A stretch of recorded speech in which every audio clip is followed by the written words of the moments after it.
Hello and welcome to all of you MST academy में एक बार फिर आप सभी का स्वागत है। मैं हूं निशांत कोरी और आज आप लोग के लिए एक बार फिर लेके आया हूं फाइनेंशियल अवेयरनेस से रिलेटेड वीडियो। आज हम लोग बैंक का कुछ टॉपिक्स कवर कर रहे हैं पिछले 2-3 वीडियो से। तो चलिए आज की वीडियो आगे बढ़ाते हैं।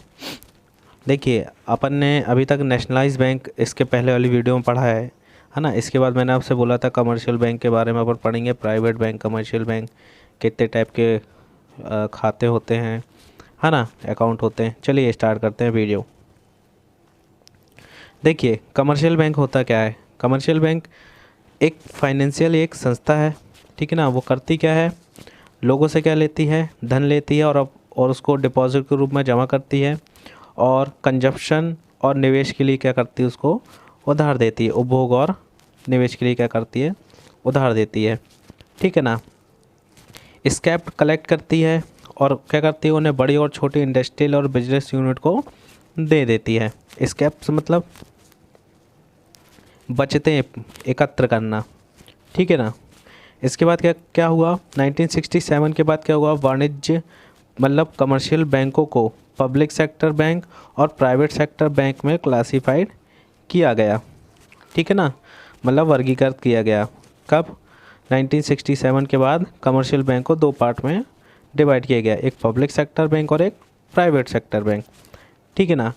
इसमें एसबीआई तथा इनके एसोसिएट्स जो बैंक थे और जो अन्य नेशनलाइज बैंक थे वो पब्लिक सेक्टर बैंक हैं। याद रखिएगा, एसबीआई और इसके एसोसिएट बैंक्स और नेशनलाइज बैंक ये सब क्या हैं, पब्लिक सेक्टर बैंक हैं, ठीक है ना। अब पब्लिक सेक्टर बैंक में थोड़े से कुछ बैंक जो हैं उनको इंडियन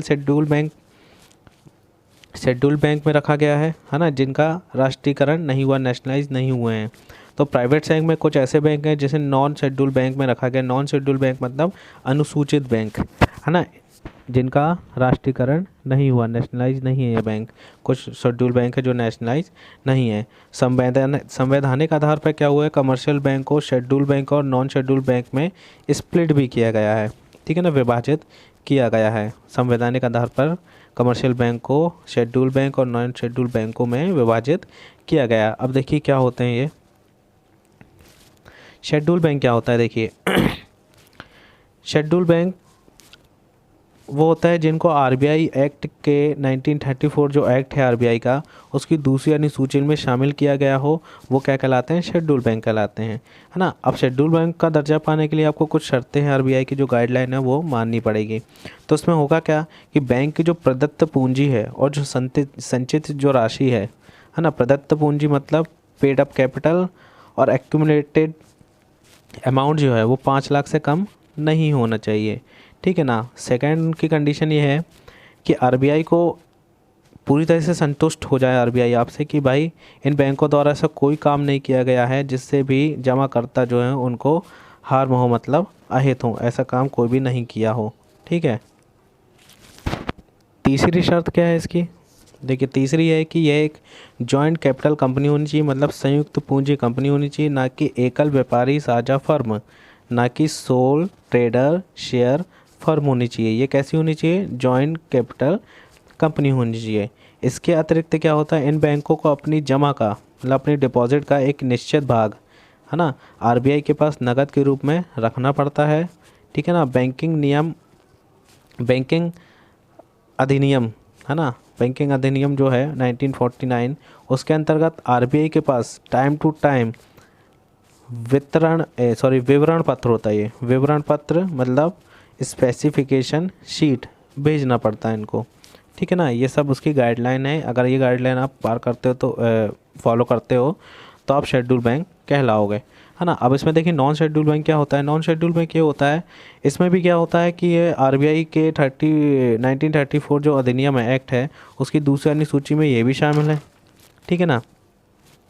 लेकिन ये बैंक स्टैच्यूअरी कैश रिजर्व आवश्यकताओं के अधीन है, मतलब नगद वैधानिक नगद आरक्षण, है ना, आवश्यकताओं के अधीन है। तो इसके थ्रू क्या होता है, और इसको निश्चित राशि, जो भी निश्चित एक राशि है वो आरबीआई के पास ना रख कर ही क्या करता है, अपने पास रखने का अधिकार इसको होता है। ऐसे बैंकों को क्या कहा जाता है? नॉन शेड्यूल बैंक कहा जाता है। नॉन शेड्यूल बैंक को आरबीआई से कॉन्सेशनल रेमिटेंस तथा उधार लेने की सुविधा प्राप्त नहीं होती है, ये आप याद रखिएगा, ठीक है ना। तो अपन ने क्या देखा? शेड्यूल बैंक और नॉन शेड्यूल बैंक, थोड़ा थोड़ा इसके बारे में जानकारी आपको होनी चाहिए, ठीक है। देखिए नेक्स्ट देखते हैं फंक्शन ऑफ कमर्शियल बैंक्स के बारे में, ठीक है ना। तो जो वाणिज्यिक बैंक है वो कार्य कैसे करते हैं? देखिए कई तरीके से कार्य करते हैं। पहला होता है रिसीव डिपॉजिट, जमा स्वीकार करते हैं, है ना। फिर होता है टू लैंड मनी, ऋण देते हैं। एजेंसी फंक्शन, एक एजेंट के रूप में काम करते हैं। मिसलेनियस फंक्शन, ठीक है ना। और वैल्यू एडेड सर्विसेज। अब देखिए इसमें रिसीव डिपॉजिट में क्या होता है, पहला रिसीव डिपॉजिट के बारे में पढ़ लेते हैं। रिसीव डिपॉजिट क्या होता है? ये बैंक का प्रमुख कार्य है। जनता से डिपॉजिट को स्वीकार करते हैं, रिसीव करते हैं, और इन डिपॉजिट के माध्यम से बैंक सेविंग को क्या होता है? इनकरेजमेंट मिलता है, ठीक है ना, बढ़ावा मिलता है, ठीक है ना। इन डिपॉजिट सेविंग पर डिपॉजिटर बैंक को इंटरेस्ट दिया जाता है ना। डिपॉजिटर बैंक द्वारा इंटरेस्ट दिया जाता है, ठीक है ना। बैंक डिपॉजिटर को उनकी सुविधा के अनुसार क्या किया गया है? कुछ खाते प्रोवाइड किए गए हैं। वो खाते कितने टाइप्स के हैं अपन देख लेते हैं। आपने सुना ही होगा, आप सबके अकाउंट्स होंगे, है ना। जैसे कि चालू खाता, है ना, करंट अकाउंट होता है, ठीक है ना। फिक्स्ड अकाउंट होता है, कैश क्रेडिट अकाउंट होता है, और होम सेविंग अकाउंट होता है, और सेविंग अकाउंट होता है। तो देखिए करंट अकाउंट क्या होता है? इस खाते में क्या होता है? जमा करने वाले को यह अधिकार होता है कि वो कभी भी अपनी स्वेच्छा से रकम राशि निकाल भी सकता है और जमा भी कर सकता है। अमेरिका में इसे क्या कहते हैं? मांग जमा कहते हैं। मांग जमा भी कहा जाता नहीं है, मांग जमा खाता कहते हैं, कहा जाता है, ठीक है, खाता कहा जाता है। बैंक इस प्रकार के खातों पर जमा करने पर, पैसा जमा करने पर कोई ब्याज नहीं देता। अगर आपके पास करेंट अकाउंट है तो आपको ब्याज नहीं मिलेगा, ठीक है ना।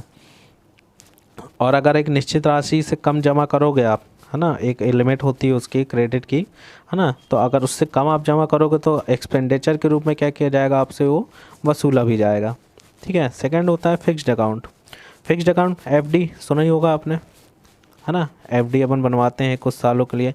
तो उसमें क्या होता है? एक निश्चित अवधि के लिए, एक निश्चित टाइम के लिए कुछ राशि जमा की जाती है, और जितने समय के लिए जमा की जाती है उतने समय बीत जाने के बाद ही क्या होता है? पैसा निकाल सकते हैं आप।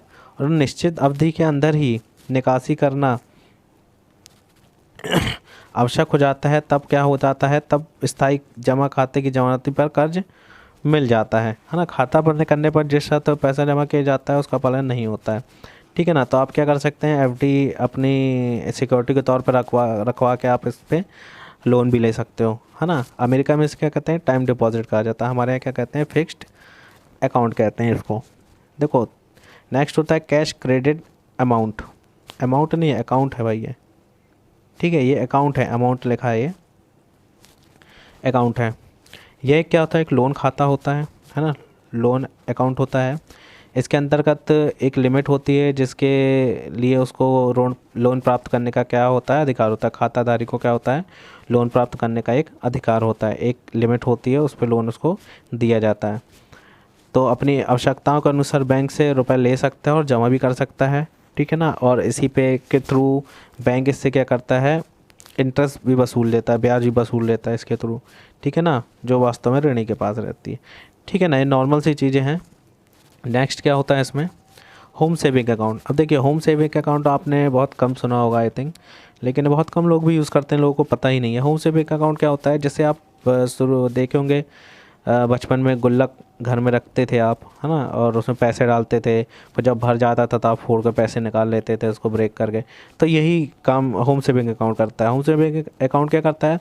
आपको एक गुल्लक दे देता है वो, ठीक है ना, गुल्लक दे देता है, और कुछ समय आप एक समय फिक्स करते हैं कि भाई 4 साल के लिए हमको गुल्लक दीजिए।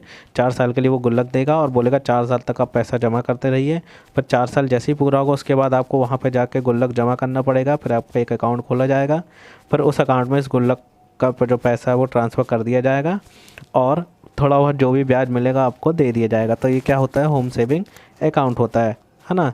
इसमें जो ब्याज दर है बहुत कम मात्रा में ब्याज मिलता है इसमें, ठीक है।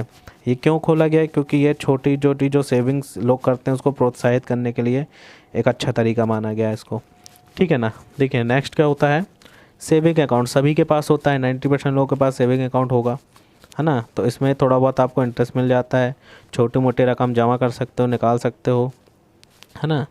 तो बचत खाता एक मीडियम फैमिली के लिए, है ना, या कम आय वाले व्यक्ति के लिए बहुत ही अच्छा एक साधन है, ठीक है ना। तो सेविंग अकाउंट क्या होता है, पैसा जमा कर सकते हो, आप निकाल सकते हो, जो सभी के पास है। इसमें क्या होता है, आपको थोड़ा बहुत इंटरेस्ट मिल जाता है। देखिए इसमें डिफरेंस क्या है मैं आपको बताता हूँ। सेविंग अकाउंट और मतलब चालू खाता और बचत खाते में अंतर क्या है ना, करेंट अकाउंट और सेविंग अकाउंट में। करेंट अकाउंट में होता क्या है, देखिए ना इसमें मतलब कोई टाइम नहीं होता है जमा करने की, कोई मतलब लिमिट नहीं होती है ना। और चालू खाते में भी नहीं होती ना, इसमें होती है आपकी करेंट अकाउंट में होती है ना, सेविंग अकाउंट में होती है ना। और कोई प्रतिबंध भी नहीं होता है ना, कभी जमा पैसा कर सकते हो, निकाल सकते हो, ठीक है ना। और इसमें क्या होता है, जो करेंट अकाउंट होता है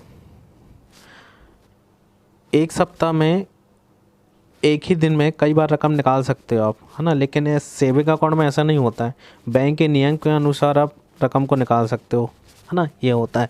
चलिए नेक्स्ट देखते हैं। देखिए एक लाइन ये लिखी है कि इस प्रकार के खातों में से कितनी बार पैसा रुपया निकाला जा सकता है, ठीक है ना। अब देखिए नेक्स्ट, ऋण देना, है ना। जो कमर्शियल बैंक है जो, उसके फंक्शन आपने क्या पहले पढ़ा कि रिसीव डिपॉजिट करता है, उसके अंडर में क्या आता है, current account, fixed account, cash credit account और होम सेविंग अकाउंट और सेविंग अकाउंट। अब नेक्स्ट क्या आता है, ऋण देना, है ना। अब ये क्या करता है कमर्शियल बैंक, दूसरा महत्वपूर्ण कार्य है इसका ये, बैंक अपने ग्राहकों, उत्पादों और व्यापारियों मतलब प्रोड्यूसर और ट्रेडर्स को विभिन्न प्रकार के ऋण देते हैं, ठीक है ना।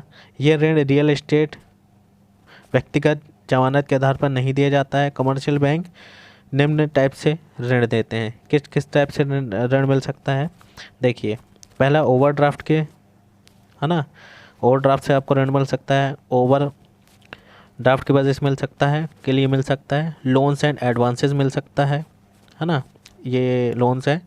एक्सचेंज पेपर डिडक्शन मतलब प्रतिभूतियों का क्रय विक्रय करके, है ना।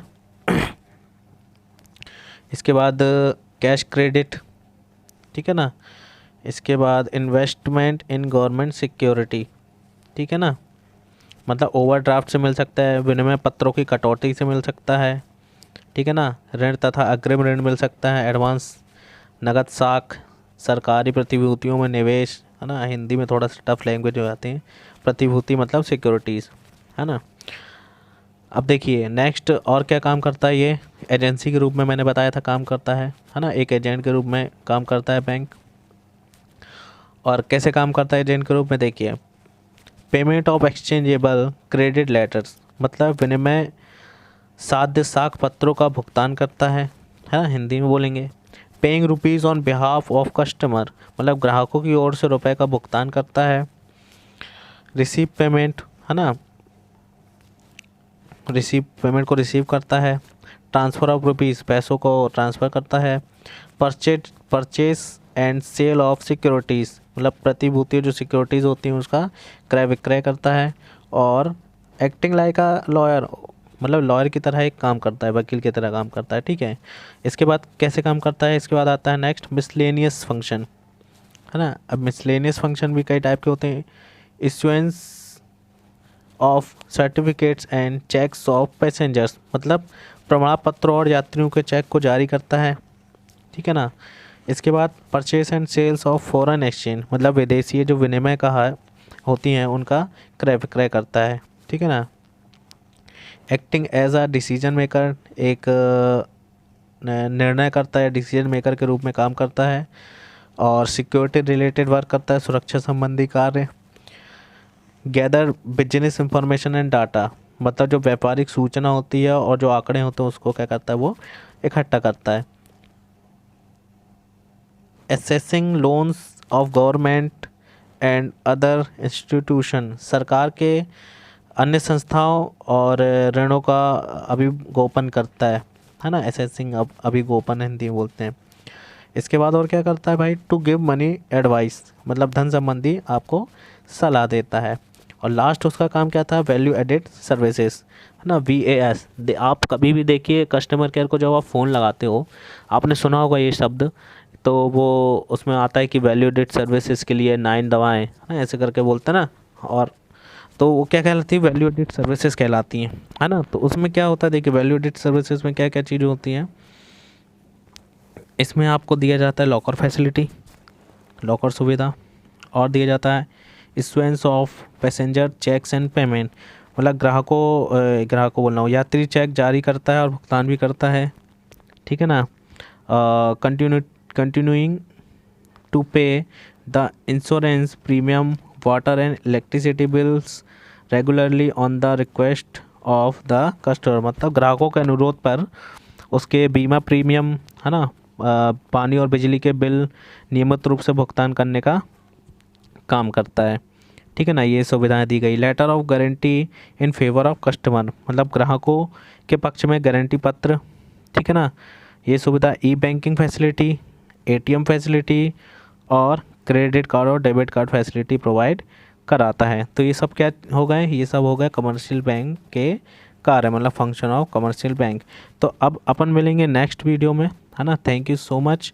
आगे हम पढ़ेंगे स्टेट बैंक के बारे में, स्टेट बैंक कैसे कार्य करता है, प्राइवेट बैंक्स कौन से होते हैं, बैंकिंग अमेंडमेंट एक्ट क्या है ना, ये सब बहुत इंपॉर्टेंट चीज़ हैं। इलेक्ट्रॉनिक्स बैंकिंग पढ़ेंगे, अभी NEFT, ये सब बहुत कुछ बचा है। अभी आप वीडियो को देखते रहिए रेगुलर, आपको बहुत काम आएगी, कोई भी क्वेश्चन इससे हट के नहीं आएगा। तो चलिए मिलते हैं नेक्स्ट वीडियो में। Thank you so much to all of you. Next video में मिलेंगे और कुछ अच्छे टॉपिक के साथ। Thank you.